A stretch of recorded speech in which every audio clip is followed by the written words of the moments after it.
جن کا نام پوچھ کر اور مسلمان نہیں ہونے کے ناطے پر ان کو گولی مار کر قتل کر دیا گیا.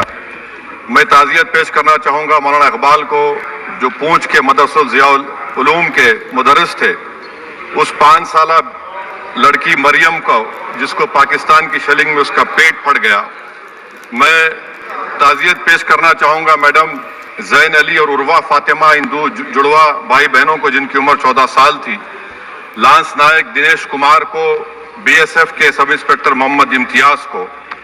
میں شکریہ ادا کرنا چاہوں گا کشمیر کی عوام کا کہ انہوں نے پہلگام کے واقعے کے بعد مسجدوں سے اعلان کیا مذمت کا, بغیر کسی کے بولنے پر روڈ پر نکل کر انہوں نے پاکستان سے آئے ہوئے دہشت گردوں کی مذمت کی. میں مبارکباد دیتا ہوں ہماری مسلح افواج کو کہ انہوں نے ایک عظیم قربانی پیش کی اور بہادری کے ساتھ آپریشن سندور میں بھارت کو کامیابی دلائی.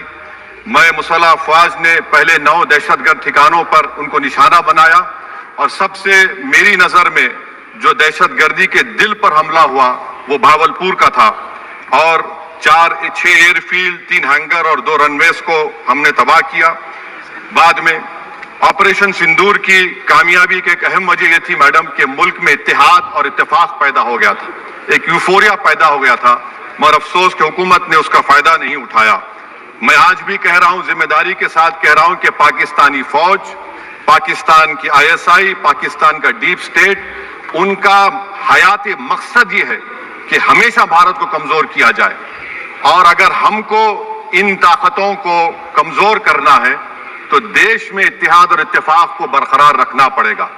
اگر ہم بلڈوزر کے ذریعے یا پھر لسانی جبر کے ذریعے یا مذہبی فرقہ پرستی کے ذریعے اقلیتوں کو نشانہ بنائیں گے تو ہم خدا نہ خواستہ ان پڑوسی ملک کے دہشت گرد تنظیموں کو کہیں کامیاب نہ ہو جائے. میڈم, میں آپ کے سامنے یہ بھی کہنا چاہوں گا کہ اتحاد اور اتفاق اس ملک میں جب مضبوط ہوگا تو ہم کو بین الاقوامی سطح پر دکھانے کی ضرورت نہیں پڑے گی. میں آپ کی طرف سے حکومت سے چند سوالات کرنا چاہوں گا کہ وزیر اعظم نے کہا کہ خون اور پانی ایک ساتھ نہیں بہہ سکتے, آتنکواد اور بات چیت ایک ساتھ نہیں ہو سکتی. تو میرا سوال آپ کے ذریعے سے وزیر اعظم اور حکومت سے یہ ہے, پھر جن انسانوں کو بیسارا کی وادی میں مارا گیا تھا, کیا آپ کا ضمیر اس بات کی اجازت دیتا ہے کہ آپ ٹریڈ بند کر دیے, پاکستان کا ایئر کرافٹ ہمارے ایئر سپیس میں نہیں آ سکتا, ان کی کشتی ہمارے پانی میں نہیں آ سکتی, ٹریڈ ختم ہو چکا ہے ڈائریکٹ انڈائریکٹڈ, آپ کا ضمیر زندہ کیوں نہیں ہے؟ کس صورت سے آپ پاکستان سے کرکٹ میچ کھیلیں گے جب ہم پانی نہیں دے رہے ہیں؟ 80% پانی پاکستان کا ہم روک رہے ہیں, یہ کہہ کر کہ پانی اور خون نہیں بہے گا, آپ کرکٹ میچ کھیلیں گے؟ میڈم, میرا ضمیر تو گوارا نہیں کرتا کہ میں اس میچ کو دیکھوں گا. کیا اس حکومت میں اتنی ہمت ہے کہ ان 25 مرنے والوں کو فون کر کے کہے کہ دیکھو ہم نے آپریشن سندور میں بدلہ لے لیا, اب تم پاکستان کا میچ دیکھو؟ بڑی افسوس کی بات ہے میڈم, اکاؤنٹیبلٹی کس پر ہے؟ پہلگام کس نے کیا؟ 7.5 لاکھ ہماری فوج اور سینٹرل پیراملٹری فورس ہے, یہ کہاں سے 4 چوہے گھس کر ہمارے بھارت کے ناگرک کو مارے؟ اکاؤنٹیبلٹی کس پر فکس ہوگی؟ ایل جی پر فکس ہوگی تو ایل جی کو برطرف کریے, آئی بی پر آتی ہے تو ایکشن لیجئے, پولیس پر آتی ہے تو ایکشن لیجئے, مگر آپ یہ سمجھ رہے ہیں کہ آپریشن کر دیا اور ہم خاموش لوگ بھول جائیں گے. اکاؤنٹیبلٹی فکس کرنا پڑے گا. میڈم, ڈیٹرنس آپ کی کیا ہے؟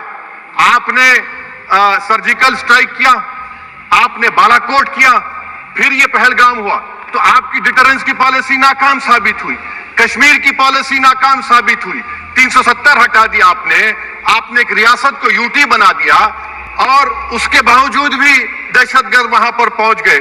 تو اور افسوس مجھے اس بات کا ہوتا ہے میڈم کہ پاکستان کو ہم جانتے ہیں, پاکستان اور اسرائیل اس پوری دنیا میں ایک فیلڈ سٹیٹ ہے, اور پاکستان کے آرمی چیف کو, جس سے ہمارے اسٹریٹجک ریلیشن شپ, اس کو اپنا دوست کہتے ہیں, اس دیش کا پریزیڈنٹ اس شخص کو بلا کر کھانا کھلاتا ہے اپنے ساتھ جس کے بھاشن سے ہمارے لوگ مارے گئے تھے.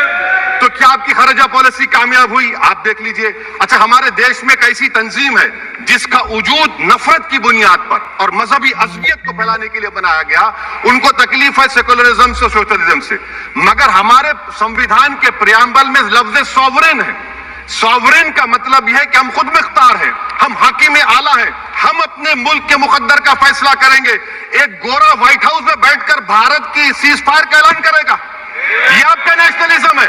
अफसोस होता है मुझे सर। मैडम मैं आपसे पूछना चाह रहा हूं कि अगर एक चचा सैम ऐलान कर रहे हैं तो हमारी फौज पर क्या असर पड़ा होगा, हमारे उन पायलटों पर क्या असर पड़ेगा जो नहीं मालूम कितनी ऊपर आसमानों पर भारत की हिफाजत कर रहे हैं। वो नेवी का सिपाही जो समंदर में खड़ा हुआ है, उसको ये नहीं मालूम हो रहा है कि मेरा प्रधानमंत्री ऐलान नहीं किया, एक गोरे ने ऐलान किया। बड़ा ये आपके कैसा होगा ये। मैडम मेरा सवाल हुकूमत से ये भी है कि हम कोई एडवर्सरियल कंट्री नहीं है अमेरिका के लिए, हम दोस्त हैं, स्ट्रेटेजिक रिलेशनशिप है। क्या क्या एग्रीमेंट हमने साइन नहीं किया, तो क्या ये दोस्ती निभा रहे हैं? मैडम मैं हिस्टोरिकल एग्जांपल दे रहा हूं, क्रुश्चेव और टीटो। क्रुश्चेव ने दबाव डाला, टीटो ने कहा मैं नहीं मानता, मैं नैम ज्वाइन करूंगा।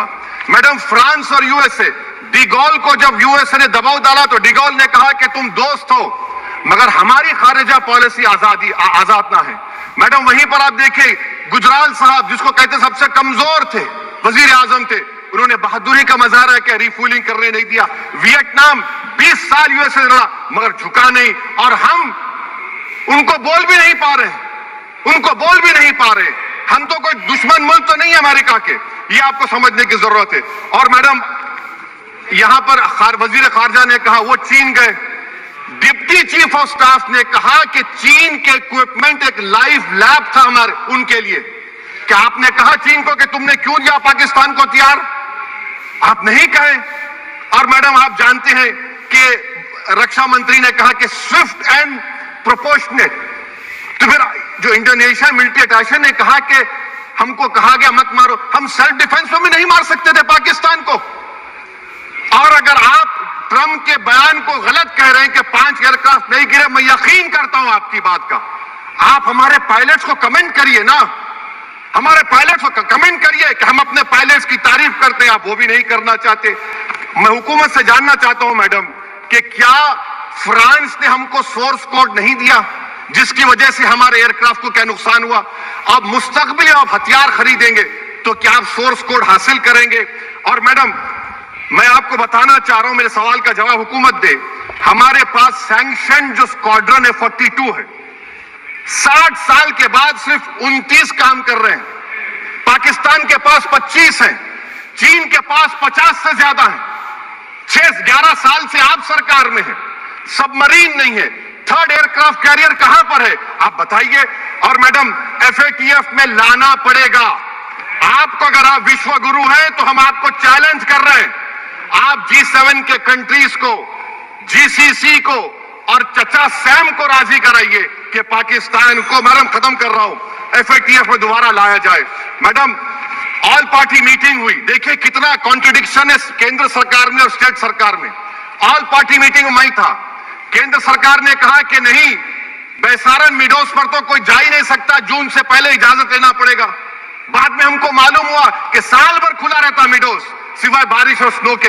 ये कॉन्ट्रडिक्शन है केंद्र सरकार में। वहां पे मैं हुकूमत से मुतालबा करता हूं मैडम आपके जरिए से कि कौमी सिक्योरिटी को, नेशनल सिक्योरिटी को, खारिजा पॉलिसी को, फॉरेन पॉलिसी को राजनीति का मुद्दा मत बनाइए, राजनीति का मुद्दा मत बनाइए। ये हमारे मुल्क में मुफाद होगा, हमारे मुल्क के इत्तेहाद और एकजुटती को आप एक वोट का जरिया मत बनाइए। और मैं एक आखिरी बात पूछ रहा हूं मैडम, क्या चीन ने हमसे कहा था कि सीज फायर कर लो? और कैसे पाकिस्तान ने हमारे पायलट्स की बातों को सुना कि हमारा कम्युनिकेशन एनक्रिप्ट नहीं है? मैडम आखिर में मैं अपने शेर से इस अपनी बात को खत्म करूंगा कि अपने ही हाथों से सर अपना कटाना है हमें, मादर हिंद पे भेंट चढ़ाना है हमें, किस तरह मरते हैं एहरारे वतन भारत पर, ये तमाशा है जो दुनिया को दिखाना है हमें। ये मैं भारत की उस बहादुर फौज के नाम पे करता हूं, मुसल्ह फौज के नाम पे करता हूं। ये शेर कहने वाला कोई बीजेपी का नहीं था, ये शेर कहने वाले का नाम शेर था, शहीद अशफाकुल्लाह।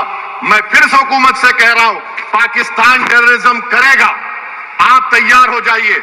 आप चीन से मोहब्बत, कितना इम्बैलेंस हुआ ट्रेड का, कितना इम्बैलेंस हो रहा है चीन से।